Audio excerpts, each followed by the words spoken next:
Good morning बेटा। आज हम लोगों का एक बहुत इंपॉर्टेंट सेशन होने वाला है and that is applications of Ampere's law. कल हम लोगों ने एम्पियर्स लॉ पढ़ लिया था। आई होप आपको एम्पियर्स लॉ का स्टेटमेंट अच्छे से याद है सभी को। क्या था स्टेटमेंट एम्पियर्स लॉ का, एक बार लिख दे रहा हूं। Line integral v dot dl is equals to mu not times current inside the loop. Current inside the loop, ये स्टेटमेंट हुआ करता था। इसी की हेल्प से हम कुछ एप्लीकेशंस देखने जा रहे हैं।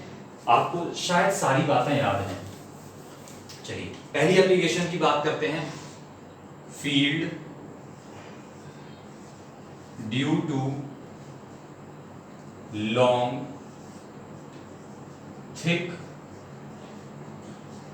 Wire. Field due to long thick wire, ऐसा ही केस हमने किया है। अगर मैं इस थिक को यहां से हटा लूं तो हमने एक लॉन्ग वायर के लिए long straight wire, obviously straight है, लॉन्ग थिक स्ट्रेट और लगा लेता हूं, स्ट्रेट वायर। इससे पहले हमने लॉन्ग स्ट्रेट वायर के लिए किया हुआ है। तो आज हम उसी डेरिवेशन को दो लाइन में एम्पियर्स लॉ की हेल्प से करके देखेंगे। देखते हैं क्या फीलिंग, क्या चेंज आता है। तो इसमें एक वर्ड लग गया है थिक। अब थिक का मतलब समझ लेते हैं इसको। आप कई बार सिलिंड्रिकल वायर बोल सकते हैं, सिलेंडर बोल सकते हैं। कोई लॉन्ग सिलेंडर है आपके पास, उसके लिए कर रहे हैं। तो आई होप आप एक बार समझेंगे। फॉर एग्जाम्पल मैं जस्ट बता रहा हूं, ये मान लीजिए एक लॉन्ग वायर है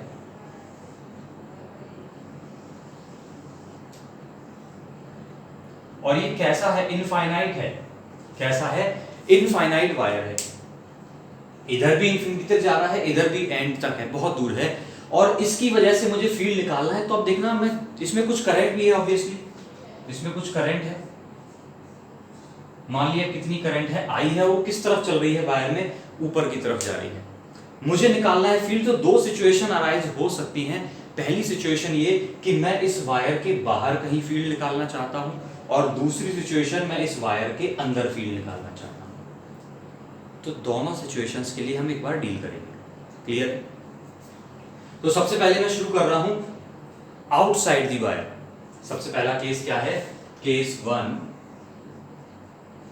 आउटसाइड दी वायर। बहुत इंपॉर्टेंट डेरिवेशन है। वायर के बाहर, यही हमने किया था जब लॉन्ग वायर का किया था, लॉन्ग स्ट्रेट वायर का। तो वायर के बाहर ही तो फील्ड निकाला, तो उसकी हमने थिकनेस नहीं मानी थी। और बाहर जब निकालेंगे तो थिकनेस का काम है भी नहीं।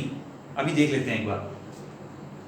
तो ये वायर है मेरे पास, इसमें करंट कितनी है, आई है। करंट ऊपर की तरफ चल रही है। ये क्या दिखा दिया मैंने, ये इन्फिनिटी दिखा रहा हूं मैं कि वायर कहां तक गया है, इन्फिनिटी तक दिखा गया है। आपको स्टेप्स याद होंगे। मैंने मान लिया इस पॉइंट पर मुझे फील्ड निकालना है, दिस पॉइंट इज पी। जिस पॉइंट पर फील्ड निकालना है वहां से पास होता हुआ एक एम्पीरियन लूप लेंगे। वो सिमेट्रिकल होना चाहिए फील्ड के नेचर का। फील्ड का नेचर कैसा है, किसी लॉन्ग वायर के लिए मैं जानता हूं field circular lines, circular loops होते हैं। तो वैसा ही मैं लूप ले लेता हूं। लीजिए मैंने लूप ले लिया है।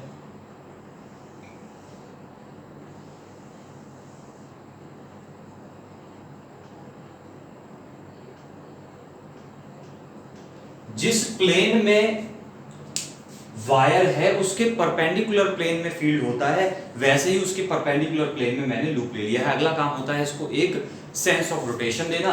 तो मैंने एक सेंस ऑफ रोटेशन दे दिया। आप बोलेंगे ऐसा ही क्यों दिया? ऐसा देने का फायदा यह है कि मैं जनरली कोशिश ये करता हूं कि करंट मेरी पॉजिटिव रहे। और इसके लिए पॉजिटिव साइड ऑफ करंट मैं कल सिखा चुका हूं। जैसी करंट घूम रही है, जैसा सेंस ऑफ रोटेशन है, वैसी राइट हैंड की फिंगर्स को घुमा दीजिए। जो थंब की डायरेक्शन है वो पॉजिटिव साइड ऑफ करंट बताएगी। चलिए मान लिया इस वायर के सेंटर से जो पॉइंट P की डिस्टेंस है, that distance is small r। क्या माना है मैंने कि वायर के सेंटर से पॉइंट P की डिस्टेंस कितनी है, स्मॉल r है। इस डिस्टेंस पर मुझे फील्ड निकालना था। चलिए तो मैं एम्पियर्स लॉ की बात करूं तो एम्पियर्स लॉ क्या कहता है, integration B dot dl is equals to mu naught times current inside the loop। Mu naught times current inside the loop. अच्छा एक बात और बता दें, ये वायर पूरा का पूरा कैसा है, सॉलिड वायर है। इस पूरे वायर में करंट भर भर के चल रही है। जैसे आप किसी पाइप को देखें तो पूरे पाइप में करंट, पूरे पाइप में पानी रहता है, वैसे ही इस पूरे वायर में क्या है, करंट है। अगर ये वायर है, ये इसका क्रॉस सेक्शन आपको दिख रहा है, उस पूरे क्रॉस सेक्शन में करंट है, कितनी है, आई करंट है। तभी मैंने 3 एरो दिखाए हैं, यानी कि पूरे वायर में भर के चल रही है करंट। चलिए, तो मैं आपको याद दिला दूं, बी क्या था, फील्ड था, कहां पर, इस डीएल की लोकेशन पर। डीएल कहां लेते थे, एम्पीरियन लूप पर लिया करते थे। और अगर इस लोकेशन पर फील्ड है तो मैंने क्या बोला, ये रहा डीएल। फील्ड की डायरेक्शन भी यही है, डीएल की डायरेक्शन भी यही है। इसका मतलब बी और डीएल के बीच में एंगल कितना है, 0 है। तो बन गया B dl cos 0 is equal to mu not times I inside. B constant है, इंटीग्रेशन के बाहर ही। अब कांस्टेंट कैसे, सारी बातें कल हो चुकी हैं। कांस्टेंट कैसे है, वायर से सेम डिस्टेंस पर है। वायर जितने भी डीएल हैं सभी वायर से किस डिस्टेंस पर है, सेम डिस्टेंस पर है, आर डिस्टेंस पर। इसलिए बी कांस्टेंट, इंटीग्रेशन के बाहर cos 0 की वैल्यू होती है 1। क्या बच गया, integration dl is equal to mu not times I inside. dl की वैल्यू कितनी होती है, 2 पाई आर। dl क्या है, पूरी सरकमफ्रेंस है, कितना हुआ, 2 pi R. b into 2 pi R is equal to mu not times. अब करंट इस लूप के अंदर कितनी है, हम पहचाना जानते हैं। इस पूरे लूप को देखें, अगर इसके अंदर करंट कितनी है, पूरा का पूरा वायर है इसके अंदर, तो करंट कितनी हुई, आई करंट हुई।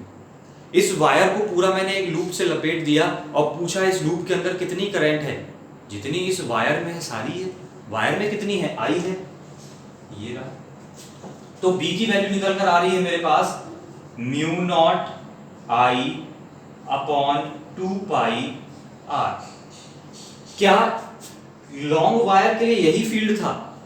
आप बोलेंगे सर ये तो नहीं था, आप बोलेंगे ये तो नहीं था, बिकॉज थोड़ा सा मॉडिफाई करके देखें। अगर इसको हम लोगों ने जब लॉन्ग वायर के लिए फील्ड निकाला था वो कितना आता था, mu not upon 4 pi 2 I upon ए, यही आया था।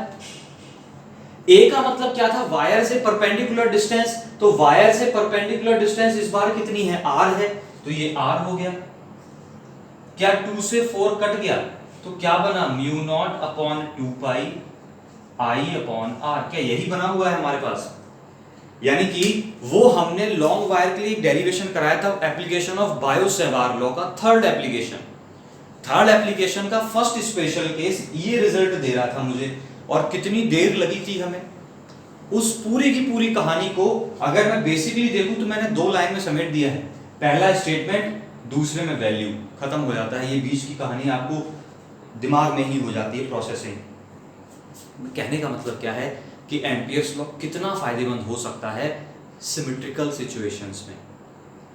क्लियर है कुछ कहानी? तो ये बन गया फील्ड मेरे पास। क्या किसी को कोई दिक्कत है इतने में? कोई दिक्कत नहीं है। ये किस सिचुएशन में हुआ, आउटसाइड दी वायर। अब हम जल्दी से बात करते हैं case second, inside the wire. इतना जल्दी से छाप लीजिएगा। ये कहानी कुछ बच्चे कहेंगे ये क्या किया है सर? ये मैंने बताया है जो हमने बायो-सेवार से डेरिवेशन किया था उसका जो रिजल्ट था और ये जो रिजल्ट है दोनों सेम हैं। बस किसी किसी को धोखा हो सकता है कि ये तो सेम नहीं निकले, वो भी लॉन्ग वायर ये भी लॉन्ग वायर, बिल्कुल सेम। हटा रहा हूं।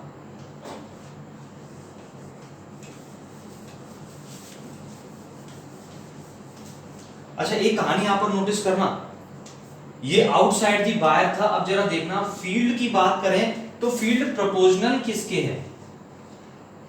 ये म्यू नॉट 2 पाई कांस्टेंट है, करंट वायर में कांस्टेंट है, क्या रेसिप्रोकल है आर के? ये बात जरूर याद रखना।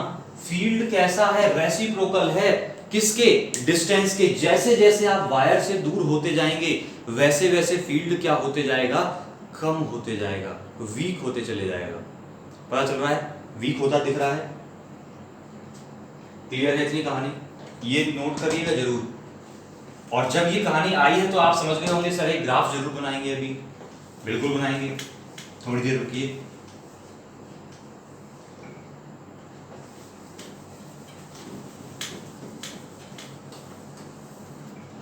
अब सेकेंड केस की बात कर रहे हैं, इनसाइड दी वायर, वही वायर है। इस बार थोड़ा आपको लग रहा है कि सर ने बदल दिया है, वायर वही है।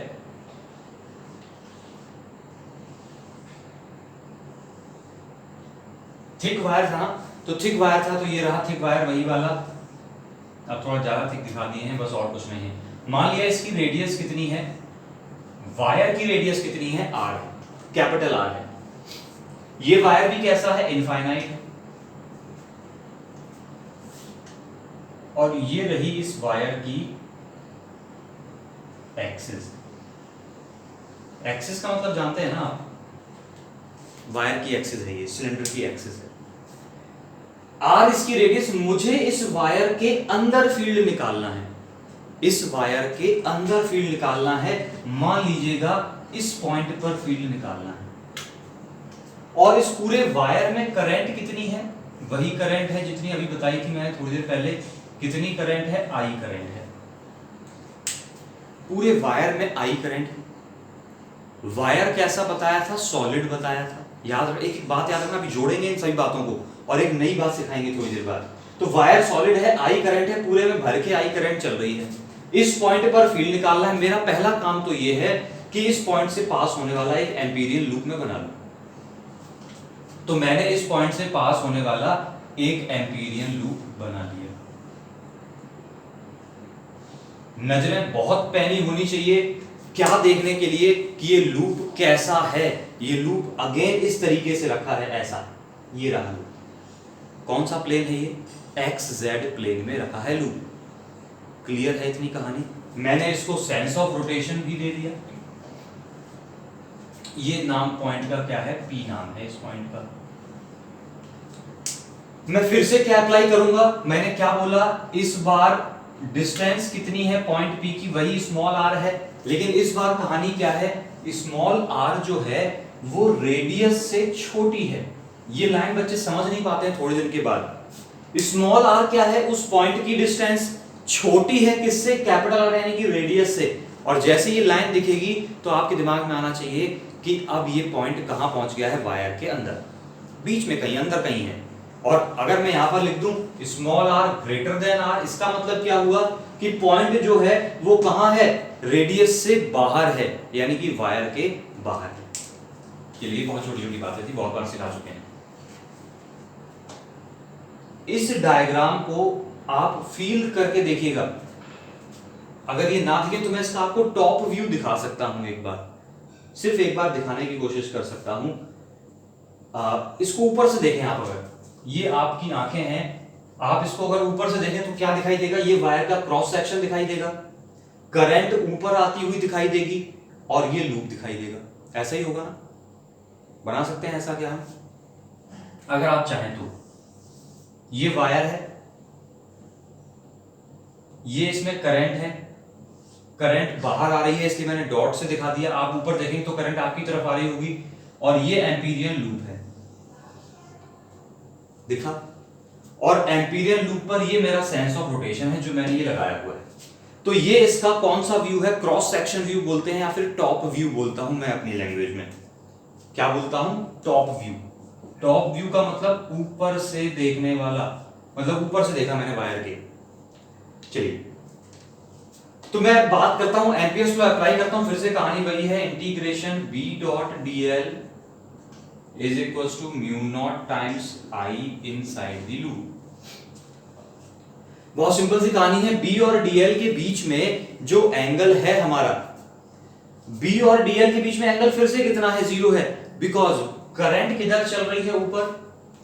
अगर ऊपर करंट जा रही है तो मैंने बताया था आपको, किसी वायर के लिए, किसी स्ट्रेट करंट के लिए मुझे फील्ड निकालना होता है तो मैं कैसे करता था, थंब होल्ड करता था इसको और फिंगर्स को कर्ल करता था। जैसी फिंगर्स घूम रही हैं वैसा ही मेरा फील्ड बन जाता था। ये फील्ड हो गया सर्कुलर फील्ड, ये एरो बन गया। ऐसा ही एरो मेरे लूप का भी है। इसका मतलब दोनों के लिए बी और डीएल सेम है, तो एंगल 0। अब की बार मैं बी को डायरेक्ट बाहर निकाला, integration dl is equals to mu not times I inside. अब कहानी यहां पर सारी की सारी आई इनसाइड की है। सॉरी, आई इनसाइड की कहानी है जो भी लड़ाई है। मेरी बात सुनना, सुन रहे हैं आप? इस पूरे वायर में आई करंट आ रही है भर के, यानी कि अगर मैं इन सब करंट्स को मिला लूं तो आई करंट बन रही है। क्या आप देख रहे हैं कि जब ये करंट ऊपर जा रही होगी तो लूप से कुछ करंट छूट जाएगी, ये वाली करंट, और ये वाली करंट लूप तक नहीं पहुंचेगी, यानी कि बाहर से चलेगी। ऑब्वियस सी बात है, थोड़ी कम करंट जा रही होगी लूप के अंदर से। क्या ये बात दिख पा रही है? मैंने क्या किया, ये छोटा सा लूप रख दिया, तो इस वाली करंट को आप देखेंगे ये क्या बाहर से ही निकल गई, ये भी बाहर से निकल गई, ये करंट लूप में नहीं गई। ऐसी बहुत सी करंट होगी जो लूप में नहीं जा रही है, इसका मतलब लूप के अंदर करंट थोड़ी सी कम है। अब यहाँ पे बात आती है आपकी टेस्टिंग की। क्लास 11th में हमने बहुत लड़ाई की है इन बातों से, बहुत ज्यादा लड़ाई की है, 11th में भी और 12th के फर्स्ट चैप्टर में भी। वो लड़ाई अब देखेंगे आप कितना सीखे हैं। मेरी बात ध्यान से सुनना, मैं इसको कई तरीके से कर सकता हूं। एक सिंपल तरीका जो मेरा फेवरेट है, हमेशा फेवरेट रहेगा, यूनिटी रूल, टॉफी वाले रूल से करने की कोशिश करते हैं। इस पूरे वायर में, यानी कि इस पूरे एरिया में, ये जो क्रॉस सेक्शन इसका दिख रहा है बड़े वाला, ये बड़े वाला, ऐसे देखो, ये पूरे में करंट आई आ रही थी, पूरा में करंट आई आ रही थी, ये रही मान लीजिए, ये वाली करंट इसके अंदर नहीं जाएगी। तो मेरा कहने का मतलब क्या है, इस पूरे वायर में करंट पता है इतने एरिया में, तो क्या इतने एरिया से करंट मैं निकाल सकता हूं? पूरे एरिया से करंट पता है तो इस एरिया से निकाल सकते हैं। कैसे? यहां पर साइड में लिखेंगे, मेरे पास साइड में जगह नहीं तो इधर लिख रहा हूं, बॉक्स में लिख देता हूं। टॉफी रूल है, इस तरफ लिख रहा हूं एरिया, इस तरफ लिख रहा हूं करंट, ठीक है। पूरे वायर का एरिया कितना है? Pi R square. Pi R square में कितनी करंट है? आई करंट है। मुझे कितने से चाहिए? छोटे वाले से चाहिए। छोटे वाले का एरिया कितना है? Pi small are square. इसमें कितनी करंट है? कितनी हो जाएगी? यूनिटी रूल लगा देंगे। अच्छा, आप इतनी एक लाइन में नहीं सीखे तो क्या यूनिट एरिया से निकाल सकते हैं? आई अपॉन पाई आर स्क्वायर, ये किससे हो गया? यूनिट एरिया से, वन एरिया से हो गया। और हमें कितने चाहिए? पाई आर स्क्वायर से। कितनी हो जाएगी? I pi capital R square into pi small are square. Pi से पाई कैंसिल, क्या बन गया है? शायद एक लाइन और दिख जाएगी, I small are square upon capital R square. This is the current. किस एरिया में? इतने छोटे वाले एरिया में पाई आर स्क्वायर, यानी कि इस छोटे लूप के अंदर से कितनी करंट आ रही है? ये वाली करंट आ रही है। क्या इतनी लाइन सबको समझ में आती है? जिसको ना दिख रही हूं मैं बोल रहा हूं, आप इतनी कैलकुलेशन में बुद्धू नहीं है जो आपको अगर ना भी दिख रहा हो, बाई चांस मैं कह रहा हूं 1% ना भी दिखा हो तो भी आपको समझ में आना चाहिए। कोई बड़ी बात नहीं की है, यहां से काट पीट कर लेंगे, पाई से पाई कट जाएगा। अब नजर डालना, व्हाट इज दिस? ये तो सीख गए ना इतनी बात। अब मैं आगे की बात बता रहा हूं, आपको पहचान में क्या क्या आना चाहिए। आई अपॉन पाई आर स्क्वायर क्या है? कोई भी बताएगा मुझे, एनीवन, किसी को समझ में आया अपने आप बताना एक बार मुझे कमेंट करके कि आप पहले समझ गए थे। पाई आर स्क्वायर क्या एरिया है? पाई आर स्क्वायर क्या है? एरिया है। तो ये क्या बन सकता है? आई अपॉन ए। अब तो याद आना चाहिए क्या है? आई अपॉन ए क्या है? करंट डेंसिटी है। क्या है? Current density. अब ऐसे ही मैंने पढ़ी थी चार्ज डेंसिटी, ऐसे ही पढ़ी थी 11th में मास डेंसिटी, याद है ना? पढ़ा था ना? तो हम उस केस में कैसे यूज करते थे? ये इतना नोट कर लिया आपने, करंट की वैल्यू नोट कर लिया, यूज कर ली है। मैं हटा रहा हूं इसको, हटा रहा हूं, सिर्फ वैल्यू छोड़ रहा हूं। तो मैं भी आपसे क्या कह रहा था, जैसे कि मुझे चार्ज निकालना होता तो मैंने क्या बताया था कि चार्ज निकालना है तो कैसे निकालते थे? Charge density, for example surface की बात है, चार्ज डेंसिटी इनटू एरिया, ऐसे ही करते थे, यही करते थे ना? वैसे ही करंट निकालनी हो तो क्या करेंगे? करंट डेंसिटी यानी कि जे इनटू जिस एरिया से निकालनी है उसका एरिया। तो क्या इस लॉजिक से भी तो निकाल सकते थे हम? करंट निकालनी है तो करंट का मतलब क्या हुआ? करंट का मतलब क्या हुआ? Current density into area. ये इसी फॉर्मूले से बना है। और करंट डेंसिटी मतलब आई अपॉन ए इंटू वो एरिया जिसका आपको निकालना है। तो मैं इस बात को अब ज्यादा एक्सटेंड नहीं करूंगा, आई होप आप पिछली बात को इसको रिलेट कर पाएंगे। आपको जो बेटर लगे वो करना। मेरा पर्सनल फेवरेट ये क्यों है, इसमें मुझे कुछ याद नहीं करना होता, मुझे करंट डेंसिटी का वर्ड ही याद नहीं करना था, मुझे सिर्फ क्या करना था। आप अपनी पसंद जरूर बताइएगा आपको क्या पसंद है। मुझे ये इसलिए पसंद है, दिमाग अपने आप स्ट्राइक करता है कि इतने रुपए में इतनी, तो इतने में कितनी, इतने में इतने एरिया में आई करंट है तो इतने में कितनी करंट होगी। ये टॉफी वाला रूल है। आपको मेरी बात हमेशा याद रहनी चाहिए कि सर एक टॉफी बहुत खाते थे मेलोडी। चलिए बात कर लेते हैं, करंट मिल चुकी है मुझे, मैं बात कर रहा हूं बी। अब डीएल का मतलब क्या है, पूरी डीएल यानी सरकमफ्रेंस किसकी, अपने एम्पीरियल लूप की। एम्पीरियल लूप की सरकमफ्रेंस कितनी हो गई, 2 पाई आर म्यू नॉट। कितनी है current, I small are square upon capital R square. आप देखेंगे यहां से स्मॉल आर से एक पावर खत्म, तो फील्ड की वैल्यू कितनी आ गई, म्यू नॉट। ये 2 पाई इधर आ गया डिनोमिनेटर में, upon 2 pi I small r upon capital R square. This is the field due to a thick wire, thick long straight wire inside it, उसके अंदर। ध्यान रखना इस पूरे को देखकर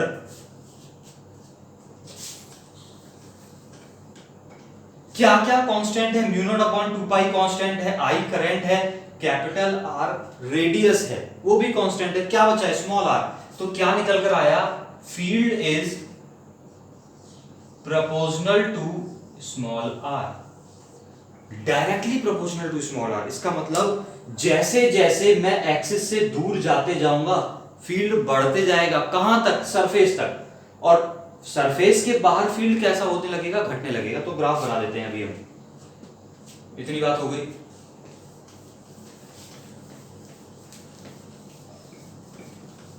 नोट कर ही लिया है आपने।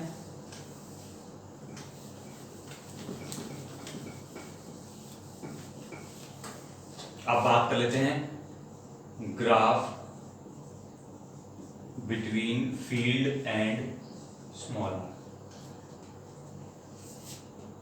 एक एक्सिस पे हम ले लेंगे फील्ड, एक एक्सिस पे ले लेंगे पोजीशन, ये रही पोजीशन, ठीक है। अब मेरी बात सुनना, हमने क्या सीखा था, फील्ड प्रोपोर्शनल है आर के कहां पर, इनसाइड।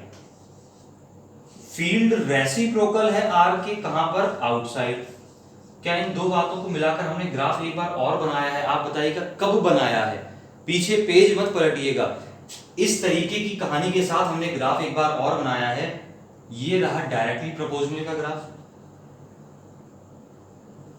इसके बाद इनसाइड तक यानी सरफेस तक हम पहुंच गए हैं। ये वाली पॉइंट जो है ये क्या है, r इक्वल्स टू आर, यानी रेडियस तक की कहानी तो ये है। इसके बाद क्या हुआ, हम जैसे ही बाहर निकले हैं तो फील्ड कैसा हो गया है, रेसिप्रोकल हो गया है। रेसिप्रोकल हो गया है तो इस तरीके से गिरते जा रहा है।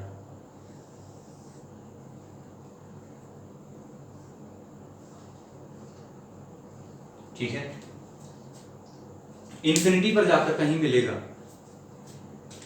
दिस इज इनसाइड, आपको याद आ जाना चाहिए अब तक तो कि ये कब सीखा है आपने ग्राफ, आउटसाइड। क्वेश्चन ये भी आ सकता है कि फील्ड मैक्सिमम कहां पर है, क्वेश्चन ये भी आ सकता है फील्ड मैक्सिमम कहां पर है। क्या आपको ये फील्ड मैक्सिमम दिख रहा है, और ये पॉइंट कौन सा है, रेडियस के इक्वल, यानी कि सरफेस पर फील्ड मैक्सिमम है। थिक वायर के लिए फील्ड मैक्सिमम कहां पर, सरफेस पर। इनसाइड वो इंक्रीज करता है, आउटसाइड वो डिक्रीज करता है। इंक्रीज लीनियरली करता है, डिक्रीज लीनियरली नहीं करता है। तो this is the maximum field.